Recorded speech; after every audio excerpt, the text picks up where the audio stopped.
I'm walking different, talking different. Loved ones see the difference. I'm untalkative and distant. I guess I'm seeing true colors. Stealing this for suckers. Deport the Jerry Hellers and the Busters.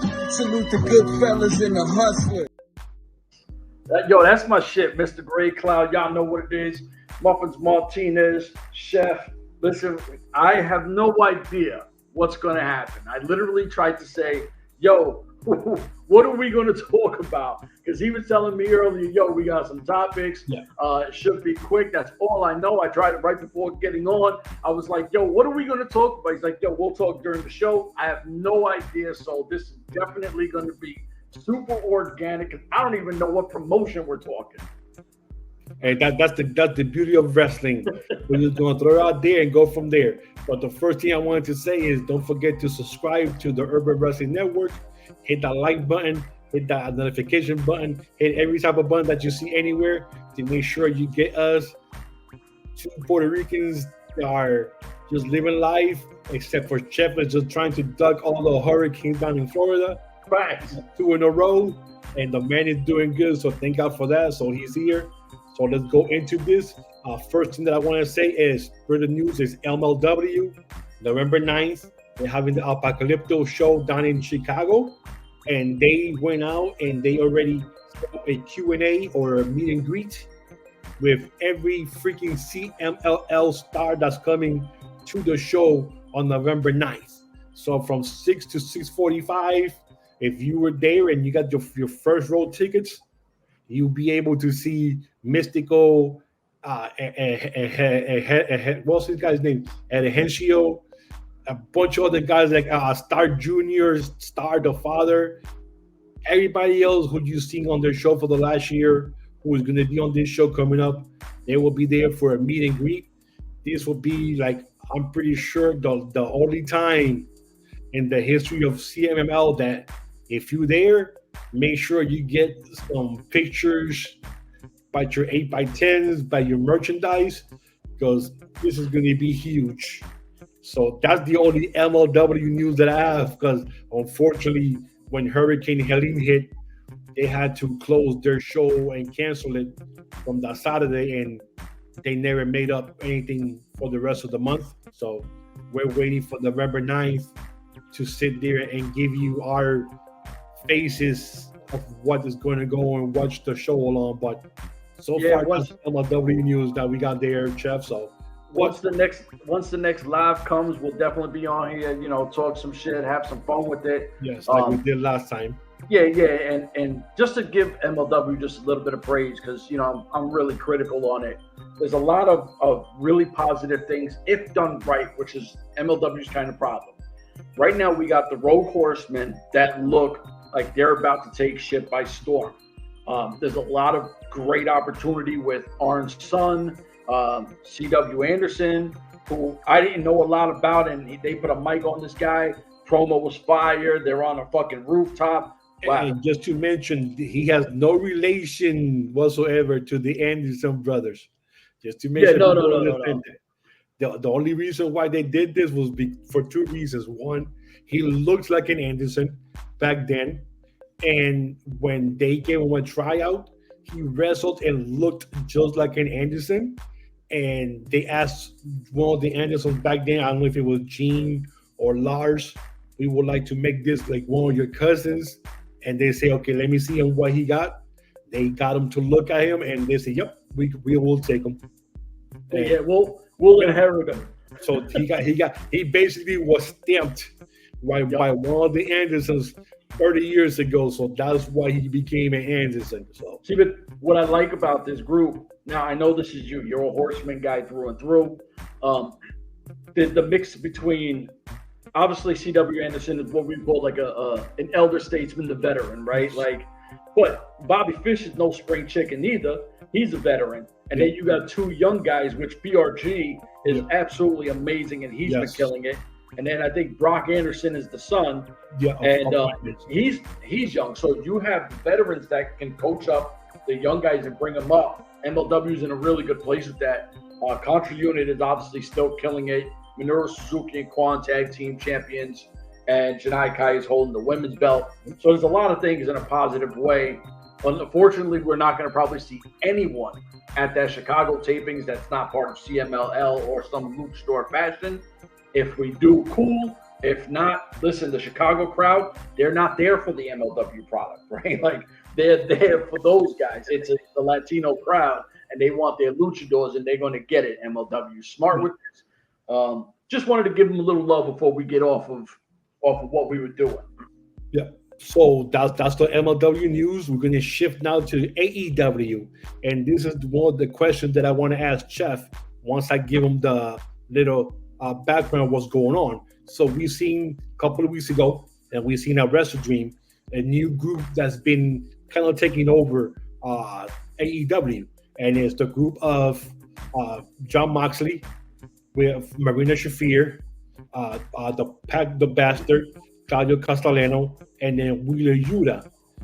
Now, they don't have a name yet, but I like to call him the Paradigm Shift because of his DDT move. So I say, let me just call him that. But they be taking over. They laid down the rules. Moxley defeated Mr. Bryan Danielson. And what we know about that is you saw the beatdown that happened afterwards of Wrestle Dream. And you saw some of the wrestlers who came out and they kind of milked it afterwards, and they dropped the footage afterwards, crying and taken back to the ambulance or the hospital. So you kind of see something going on there. And the good thing that I like and I respect about Danielson is that the whole time for months he's been working without a contract with AEW. Oh wow! So he had no contract. This was all just handshake deals, and I promise you I'm gonna do this. And we know, I don't know Bryan Danielson like that, but you could tell he's one of those old-fashioned. Like we did a handshake deal. I'm gonna honor this. We're gonna finish this the right way, because when he said that once I lose this title, I'm retired. So he's officially retired from in-ring competition, and the beatdown just kind of cemented it more. Yeah, now he's gone. If he comes back, it'll be sometime next year to do something small here and there, but we won't see him active wrestler again for a long time, if anything. I doubt that he'll go to the new WWE with with Triple H. I doubt it. I hope he doesn't. I hope he stays in AEW, stays retired, helps out and stuff like that. Do some special things with the new guys, help out and stuff like that. But we've been seeing Moxley give you this amazing promos in a pickup truck in the back. They're jumping people. They're doing this. He says something that stuck in my head. You either are with us, you either join us and what we're trying to do, or you're against us. They started with the Dark Order. They did the beatdown with the Dark Order, and who else was the beatdown? Top Flight. So with all these things that is being said and done, and what he just said, that you either with us, you either join us, or you're against us. My question to Chip is this: since back in 2001 or maybe even 2000, there was the NWO. NWO did beatdowns, and then the NWA said the same thing: you either join us or you're against us. And you remember that episode at the end when wrestlers were coming out, Ice Train, Scott Norton, they're a tag team. Norton turns on Ice Train. Marcus Bagwell and other guy, Scotty Riggs, and Bagwell turns to Scotty Riggs and breaks the tag team up. And you can see that. Do you think this is a second coming of the NWO? Because I know we've seen different fabrics, different companies try to do the whole thing with people in a group, and then the first thing people say, oh, they're the new NWA, but they never live up to that. It's they tried it with BCC and TNA. They tried it with the beatdown. What was it? The BDC. They tried it with the World Elite, where there was all Eric Young with a bunch of different guys from different countries.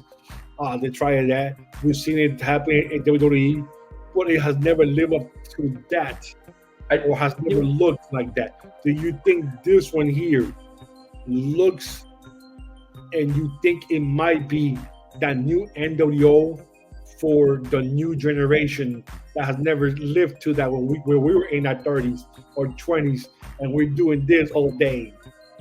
Suck it, and stuff like that in our late 20s, early 30s. Do you think the paradigm shift is the new NWO? So let me play devil's advocate, because I think it could work, because if anyone understands the vibe of NWO, I think it'll be Tony Khan, right? He's a big WCW guy, and he lived off of that. So I think that as we were fans, me, yourself, we enjoyed NWO for what it was, right? Like him being at events and him being there, it's a whole different vibe. You know that. You went to wrestling events. I went to wrestling events. When you're at a show, it's a whole different vibe. You're also invested more than just sitting on your couch and watching it. So I think that if anyone could make this happen, it's him. My only knock is we've never and will never see an NWO again, because you had you had Hulk Hogan, Macho Man Randy Savage, Ric Flair, right? Like, I mean, not Ric Flair, Lex Luger. Sting joined late. Those were guys that joined later, but like if you start, it was Hogan, Nash, Paul, Six-Pac. Yeah. Now everyone except for X-Pac or Six-Pac or 1-2-3 Kid, whatever the people might know him as, everyone but him to me is a certified legendary wrestler, right? Like, so it's hard to mimic that, especially even if you don't like Hulk Hogan or you do. Hulk Hogan, the only person I could say through Hulk Hogan 2 now that I would be able to put with Hogan would probably be Cena, right? Like, Cena's the only guy that if he turned heel might be able to have that effect like Hogan, but that roster was so legendary. Now the thing is, I like Moxley. I think Moxley in ring is great. Adding the Shapiro girl, she's not just looks. This girl will fuck you up. So I like everything about her, right? Like, they have to take it serious, and I mean this from Tony Khan and whoever is part of his creative team. If you're going to go the NWO route, you can't have NWO looking fire, and you can't have the Young Bucks still doing their goofy thing. Eventually, they got to get fucked up too, right? Like, you can't play both sides of the fence. If you're going to have your new NWO, it's got to be Annihilation. You got to, at one point, remember, like, what was the show? NWO Takeover or something. Remember, they got rid of the WCW. They had the NWO thing. Yes. Right? Like, you got to go 100% all in on this faction.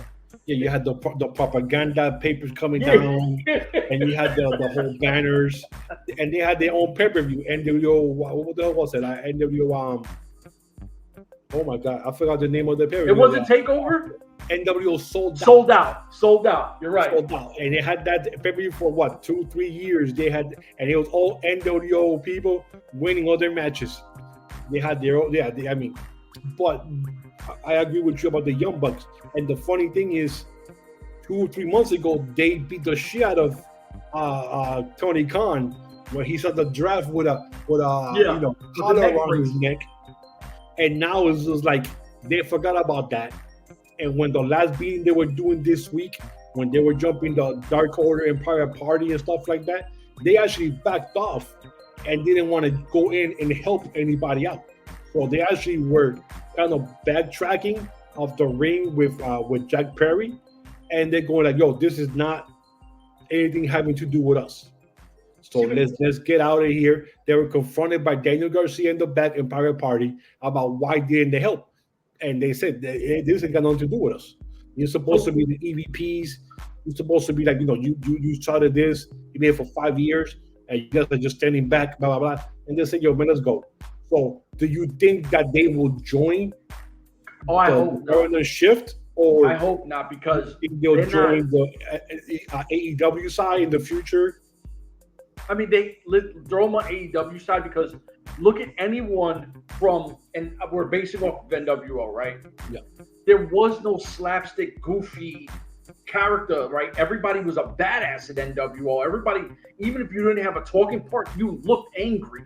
You know what I mean? Like, it was, everything was meant to fit everyone. I mean, even if it's just Macho Man sliding off the limo, the front of the limo, and then, oh yeah, everybody's going crazy. You got Dennis Rodman. It was a fucking spectacle, right? Like, what N.W.A. did, they were violating fucking the commentators. They would kick them off, talk crazy. They had an N.W.A. referee, right? Yep. Like, one of the most iconic things in my memory of wrestling fandom is when Rey Mysterio gets launched into the truck, right? Like, shit is like to this day he got darted against that damn 18-wheeler back of the. Oh my god, dude! Like, that was still. Every time you say that, I could still see that in my brain because he just got picked up. He got thrown in. He looked like a little mini dart. Like, I mean, it felt they killed them. You had the police involvement at times. Like, this shit was wild. Nobody was goofy. The Young Bucks are a goofy act, right? Like, I don't want slapstick. I want these guys to feel like there's no rules. And the only rules is our rules, whatever we're going to do. Moxley fits that. I'm going to beat the shit out of you. I don't even got to talk much. I'm going to violate you. So I like that aspect. I think the Shapiro girl, we seen her in Impact, or she did her thing. So I'm like, yo, they got a lot of nice pieces. The Wheeler Yuta kid, he's super talented, right? There's a lot of things in play. Stomping out a legendary, iconic wrestler, Daniel Bryan, from Ring of Honor to WWE to AEW as a champ. This guy has won everywhere, right? Like, he has done everything. That is a statement piece that no one is safe. We'll take your top guys out. You have to keep going with this. I think it could be, but the name's got to make sense, right? Like, if they go with your name, I'm cool with it. But it can't just be a random name. It's got to be something where you hear and you're like, fire. Do you see any tag team breaking up to join that new group? If it happens where they start growing and they do a show where, like, either you join us now or you're done, and you see people coming Pentagon beats the shit out of what's his name? Who? His partner?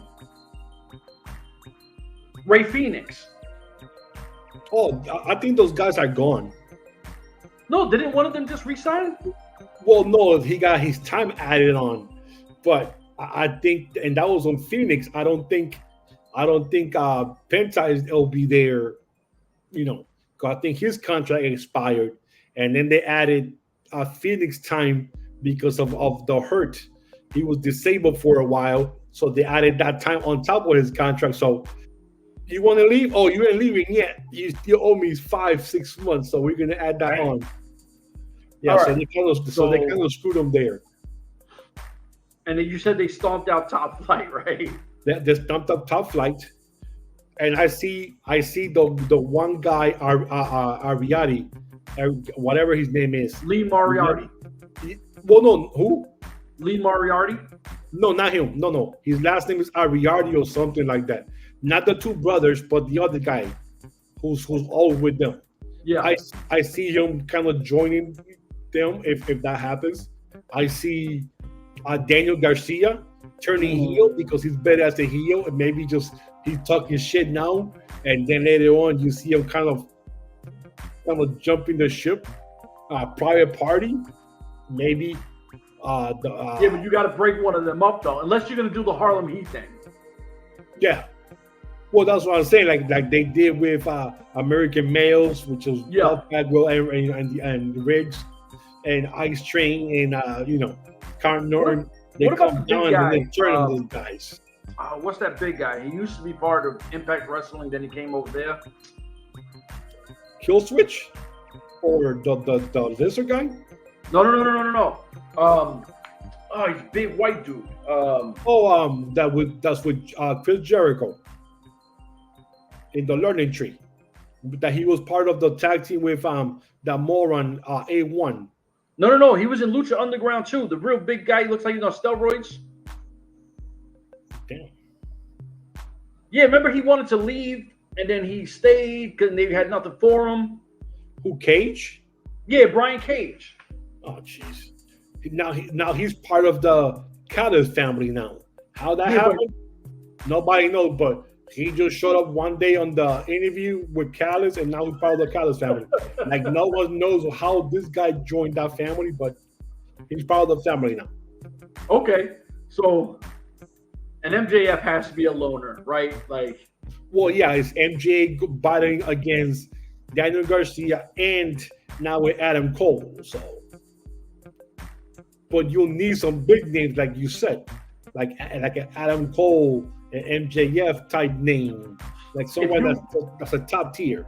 If Moxley can swing MJF, that shifts the tides completely, because a lot of people might not know MJF's work from MLW, you know what I mean? So they think he's an AEW guy. Like, they think that they're the ones who made him. No. So if you got your fan base that doesn't know his work, you know, before AEW, and you consider him an AEW guy, I think you have to switch him over, send him with this group, and be the anti-AEW. Yeah, we can't forget the Dynasty.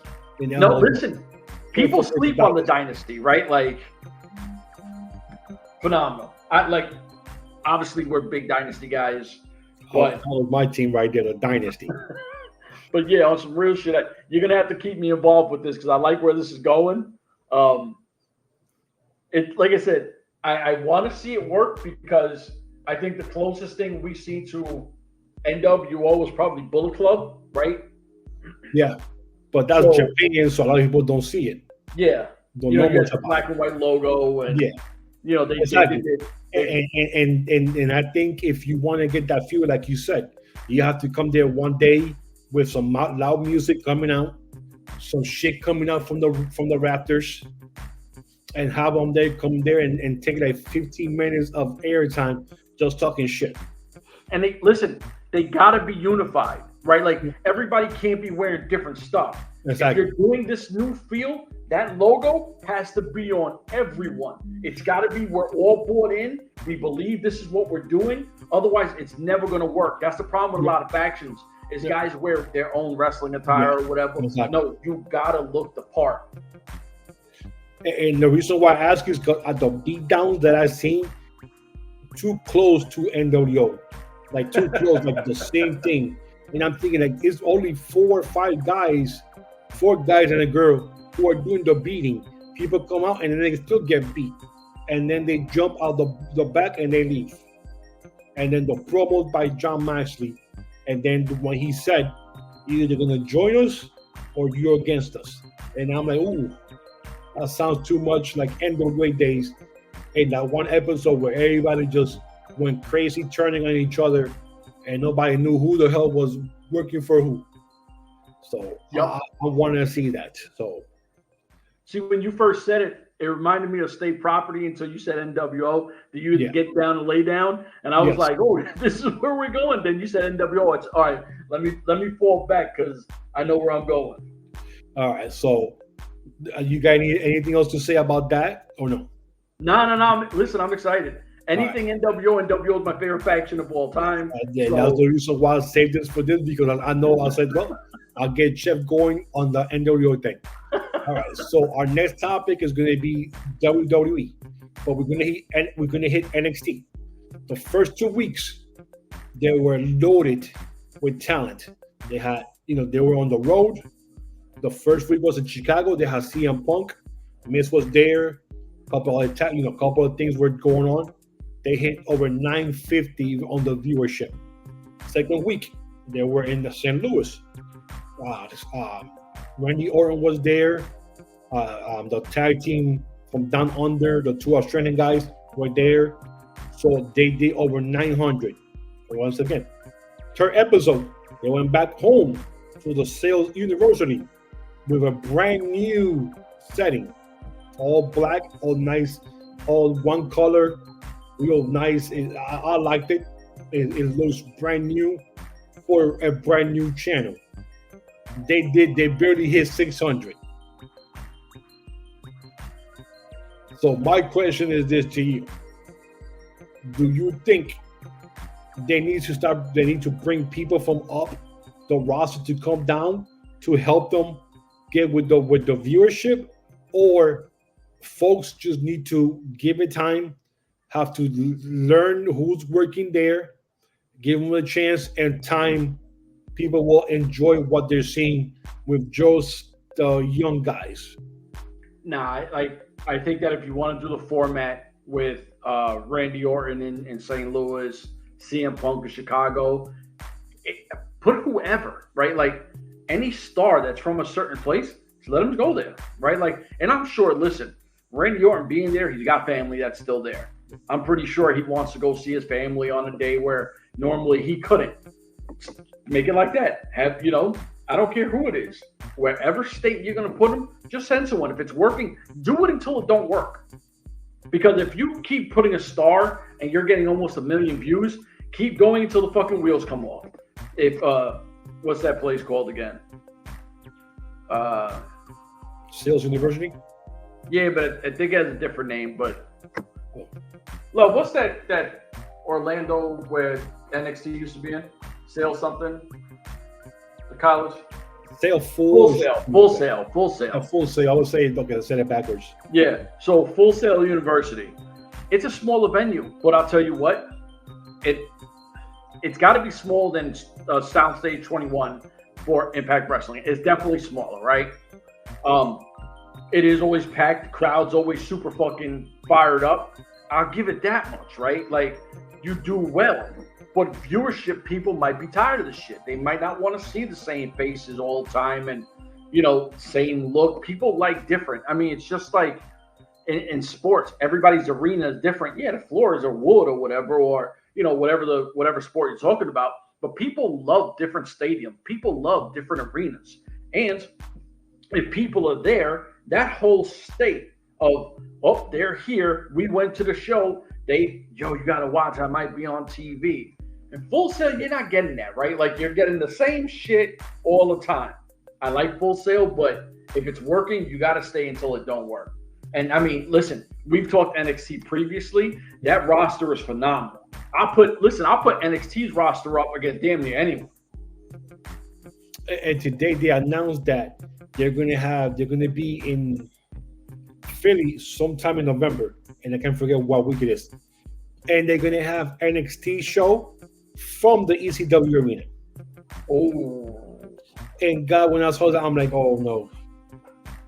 Well, at least there won't be no booming. God, if I see an ECW original guy come up there, I'm gonna freak. Maybe, you know what? You'll probably get an RVD, right? Yes. You'll probably get an RVD. I can see that. Blue Meanie, fuck no. We've seen what in MLW, what's this guy who was part of the calling? Raven looked like he's washed. Washed is a good word. Sandman washed, right? So you need the only two guys, and I say the only two guys that look they can still go is Rhino and RVD. Dreamer don't look that bad. I'm pretty sure he's like late 50s. I'm pretty sure he can't move like that no more.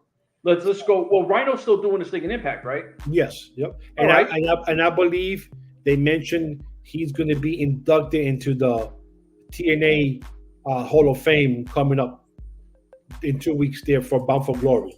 I mean, did he really do much? He's been there for a long time. I mean, he goes and comes back. And this time he's been there for a while. So no, I know, but like when we talk, see, this is my problem, right? This is my problem with wrestling fans. What, I hate the fact that. Well, hold on. I hate the fact that everybody wants to use they're a star. Not everybody could be a star. And just because you play in the league a long time, don't make you a star. You could be a good role player. And there's nothing wrong with being a good role player. Everyone needs that. But not everyone's a star. Like, so when I think of Hall of Fame, I don't want to hear guys that are multi-time champions who have done mad work. Like, right, you obviously know I'm not a fucking Eddie Edwards fan. If I heard right now Eddie Edwards going to the TNA, Impact, whatever they call it, Hall of Fame, I'm like, hell fucking yeah, he deserves it. This is a multi-tag team champion. And he's been there for like 10 years. Yeah, he's a multi-world champion, right? Like, he's put the work in, and he's done it on a high level. He's went against the Lashleys, the EC3s, the James Storms. He's had those matches. So, absolutely, I would say that. But I wouldn't say fucking Rhino's that guy. They decided to go with Rhino this year for that. And it's a fucking slap in the face that James Storm's still not retired. Listen, James Storm is a fucking TNA Hall of Famer.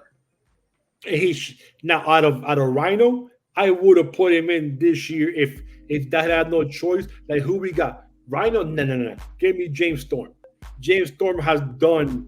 He was one of the originals of TNA, and he was there for a long time. Won multiple titles. Yeah, definitely. And two different tag teams. America's Most Wanted and Beer Money. Listen, and while we say that, right?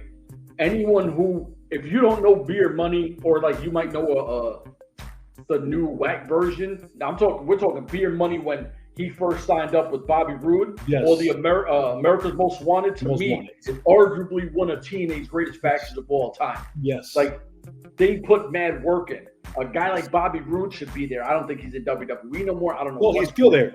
He's working behind the scenes. Yeah, he's working behind the scenes. Okay.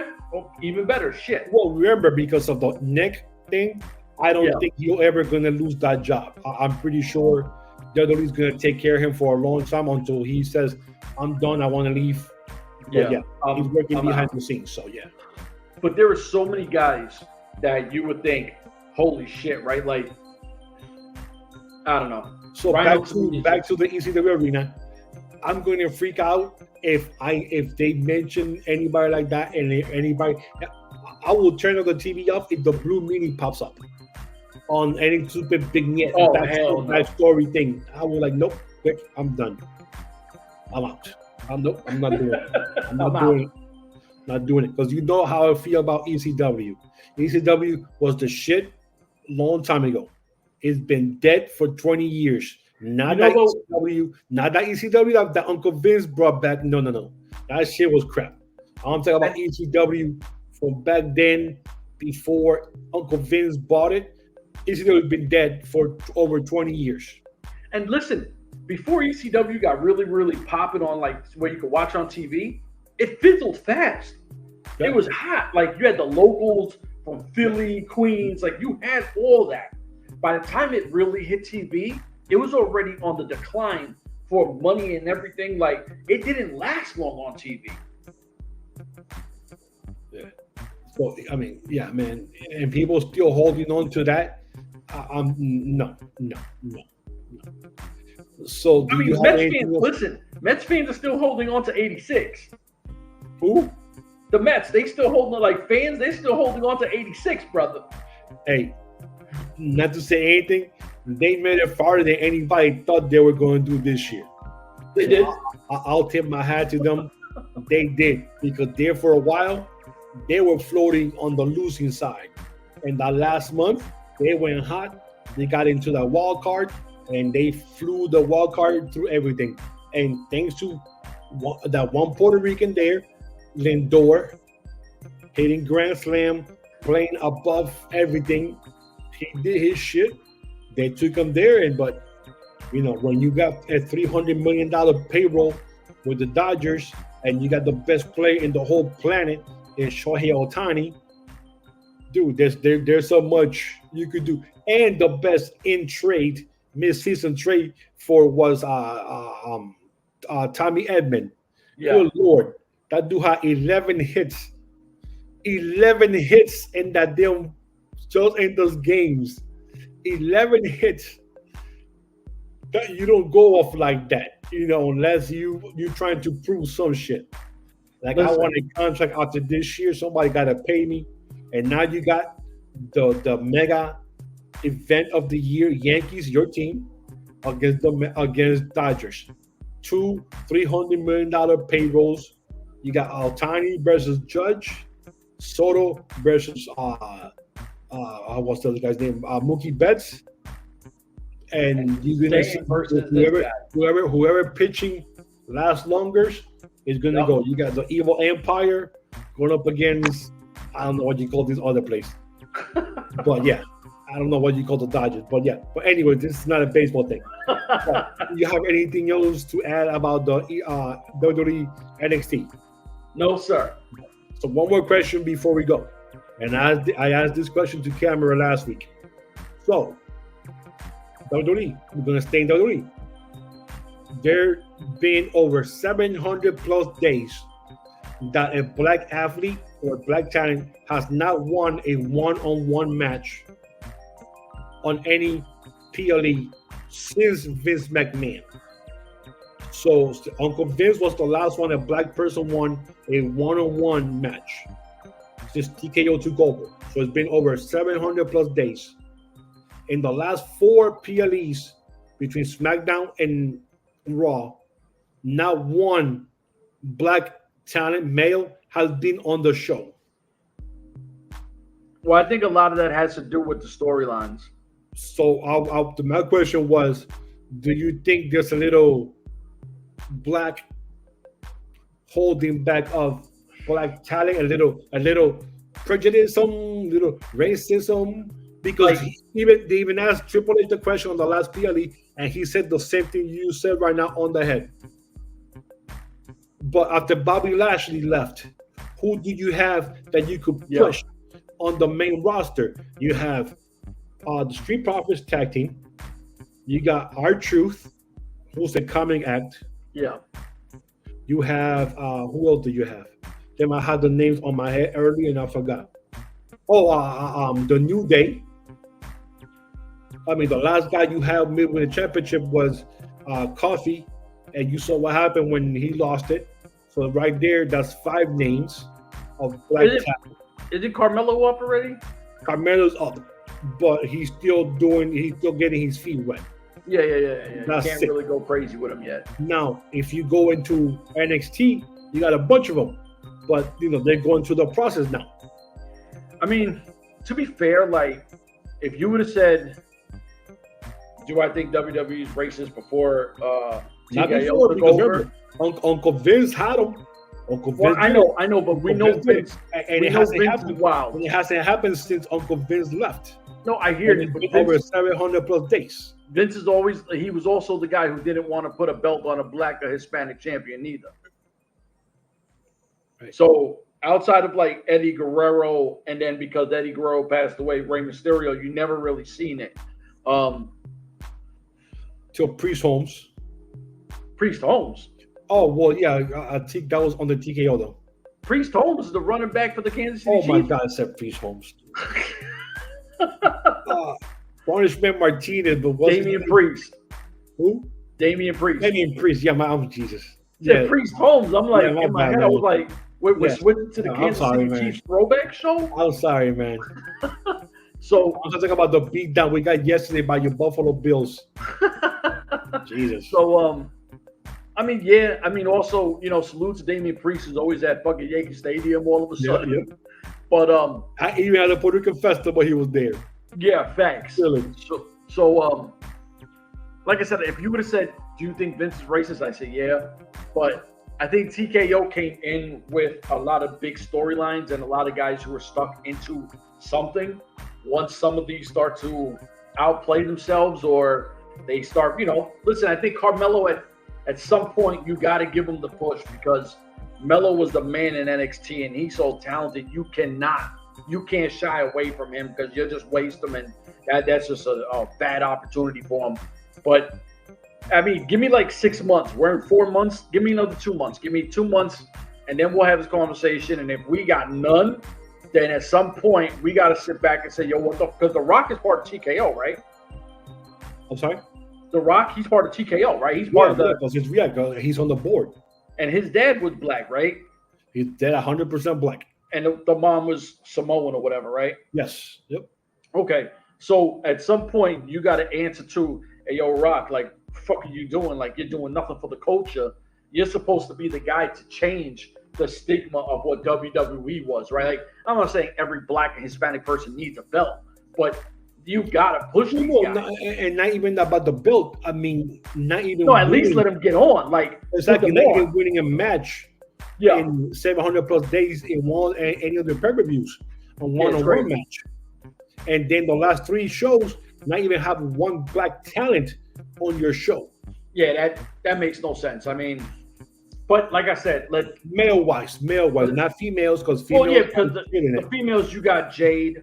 I think she's still Jade, right? Yeah, Jade and Bianca. And Bianca are the tag team champions. Yep. Yeah, and Bianca is one of the top tier females in WWE. I don't give a fuck what brands. Then you have the wife of one of the Usos, and I forgot her name. She was the one that was in Impact too. Yeah, I just forgot her name right now. And you got Bailey, who's Mexican. So Bailey, I thought was Puerto Rican. No, she's Mexican. Mexican. Yeah. All right, so. You got, so you got a lot of females who are, and then you have the champion Nia Jax, who's what, Samoan? She's terrible though. So, but I mean, she's fucking terrible. Ethnic wise, you have the females who are being pushed and have belts. If it wasn't for the fact that she's part of that fucking bloodline, she'd never be in W. It's kind of like Bronny James, fucking bum, right? If that kid wasn't LeBron's son. He's the worst player in preseason history. I would love him. Just have him come in game 1. Have him do that history thing that they're trying to do, father and son. Take the picture, and then send him back to the G League. The G League. And once he doesn't work out there, cut him and bring somebody in who deserves that spot. Because we all know the reason why he's in the Lakers. There's no secret. It's no secret. It's for that purpose. Father and son, first time, and probably the last time that's going to happen. Which is cool. Just have them do the picture, do alley-oop together, score 2 points, sit them down, and send them back to the G League, and then go from there. We all know he doesn't deserve that spot. There's better players than him out there. That lost spot because of him. But we're not a basketball podcast. So that's. The Rock, listen, The Rock has to do better. This is all there is to it. The Rock, with him being the head it's not just The Rock, though. It's, he's part of the board, yes. But other people that are also part of the board, not just The Rock. You know what, though? And I have no idea. None of us, anyone that tells you that they do is full of shit. No. If you're not part of that board meeting, you don't know shit. You got to admit that just say that you're part of that board, right? Say you're part of TKO. As an owner, not even an owner, as part of the company that's in there, and just say, maybe you are, just say you're Muffins Martinez, the fan. There's no way that you sit back and go, hey, Rock, what do you think the best idea for this would be? Because you're an industry guy. You understand everything that we don't. We can have an idea. We can throw our 2 pennies into it, but this guy knows. He's been in the locker room. He's been around Vince. He's been around Hunter. He's been around the XFL, and now it's the whatever when they merge with the USFL. Or he's in big boards and big things where he's making big moves. Oh shit! I trust his opinion, but at some point, you got to sit back and go, "Yo, you hear the rumbling? They're saying that we might be racist." Yep. Exactly. Or we're prejudiced or something. So something we got to get somebody say something, call somebody. Hey, I need somebody from here to win. I mean that. It's been 700 plus days since a black one-on-one match has happened where a black person has won a damn match. So, I mean, come on now. I don't know how to count, and I count in Spanish. But 700 plus days sounds like over a year and a half to me. So, but one more bit of news before we say goodbye. Ava, which is the daughter of The Rock, tweeted out that she has retired from wrestling and will only focus on being the general manager of SmackDown. I thought that she did that. No, she was still an active wrestler, and then when they broke up the schism, they said, "What are we gonna do with her?" So they did put her as the GM, and she has done a tremendous job. Yeah. No, I know that. He fits perfect as the GM. But let's be honest, and I'm going to say this. If she wasn't The Rock's daughter, she would have been fired 2 years ago. Oh, yeah. Oh, absolutely. But as of what we've seen her transition from in-ring to on-screen character as a GM, yes. If she takes another leap, right? Like if she goes one more, like if she takes another step up, right? She goes to another level. You're looking at her because listen, hey Stephanie McMahon, love her, whatever. Yep. Steph did her fucking thing. Yep. If this girl can be anything like that, yeah, she can move up to the main roster and be somebody, you know, after one of those guys retires or leaves, you know, one of the GMs there. But yeah, she would have been fired 2 years ago if when she got her second injury or when thing broke up. I'll say, honey, you're gone. You're part of the people we just let go. Your name is on there too. But yeah, but that right there is an example of nepotism at its best. Because damn it, that girl, whew, her wrestling abilities is trash. Once again, like I said, you always get the gene of the wrestler from your parents, hopefully. And a lot of times we've seen that happen, and they have surpassed their parents when they become wrestlers. It happened to the Von Erichs when they're all the Von Erichs, except for the girl, Lacey Von Erich. The best looking one. She's gorgeous, but my God, she was a horrible wrestler. And you could tell the gene just whoop, whoop, and hopefully it'll drop in her daughter or her son 20 years from now when the baby's old enough. Because I'm pretty sure the baby's got to be like close to 10 now. 10? Yeah, I think so. Yeah, because it's been a while since she was active wrestler with TNA. So, it's been a long time. 10 years. So probably another 9 years she'll be up there. Lacey Von Erich, a 5th generation wrestler. That'd be awesome. And I'm pretty sure the baby will have the genes. Yeah. But it missed Lacey. And in this point, we all said The Rock. Oh my God, The Rock has a daughter. Oh my God, we can't wait. Oh, she's gonna be. Oh no, because we all wanted him to have a son, and he got 3 daughters. So the one of them has to be The Rock, though. Yeah, and unfortunately, the genes definitely jumped over. It didn't skip Ava. It just literally jumped over her and maybe hit one of the 2 girls that he has with his wife. So hopefully 15 years from now, we're still alive and we go, that's The Rock's daughter. The second one, that's the one that can wrestle, because the first one was horrible. You know what? We can come back on a podcast. I told you that G was going to hit her. You know what? I got to say this. So, up in here, what we've always done is we keep it real. Like it, don't like it, whatever. You know what I mean? Like, we've always stuck true to what we think. We've had arguments about our stance on things, but unlike a million other wrestling podcasts who blow smoke up everybody's ass is going to tell you, that everything is perfect, everything is great. They're too pussy to say the real shit of what they really feel. You'll never have that problem here, right? Like, you'll always hear our opinion. We're not going to sugarcoat it. We're not going to fucking kiss nobody's ass. We're going to keep it 1,000 with you. It's one thing that I love doing this on here with Muffins, because we are who we are. We're going to say it how we say it. If you like it, don't like it, whatever. But it's just the way it is. We don't know how to be corny, right? Like, it's not our DNA to be whack. It's just not what it is. So, my brother, my bad. I just had to get that off my chest. Oh, please tell us, because I've been fired from all the jobs for being too vocal. Oh, yo, dude, that's like, I won't even go into some shit recently, but I like to tell people, and listen, when I worked Universal, I had 3 bosses, right? Besides the main guy who was my homie.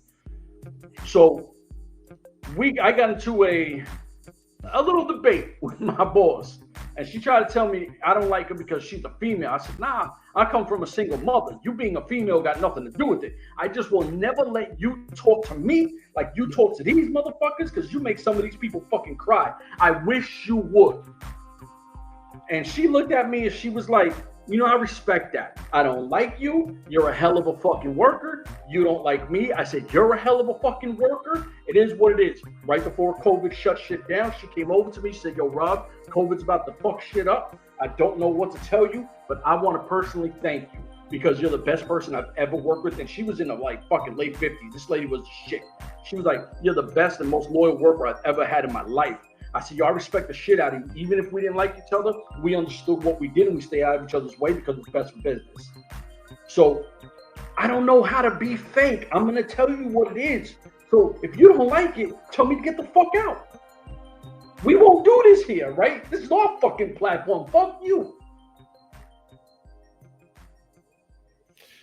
The views and expressions of Chef are not necessarily the same views of me or the other listeners of the Urban Wrestling Network. I just have to say the PSA. So, Chef, anything else you'd like to add before we go? Nah, man, we good. All right, Chef, before you take us out, man, ladies and gentlemen, please don't not forget to follow us on Urban Wrestling Network. Hit that subscribe button. Follow us on everything. We're also on your favorite streaming. So if you want to hear us talk and not look at our faces, we're everywhere in every streaming thing. You just listen to it, Urban Wrestling Network, and just listen to us. Chef? So, like he said, listen, it'll be on, I think, Spotify, other platforms. Yes. Like, subscribe, share, all that good shit. I always forget. That's why he did it early. For myself, Mr. Muffins Martinez, until next week, we out of here. Deuces. Deuces.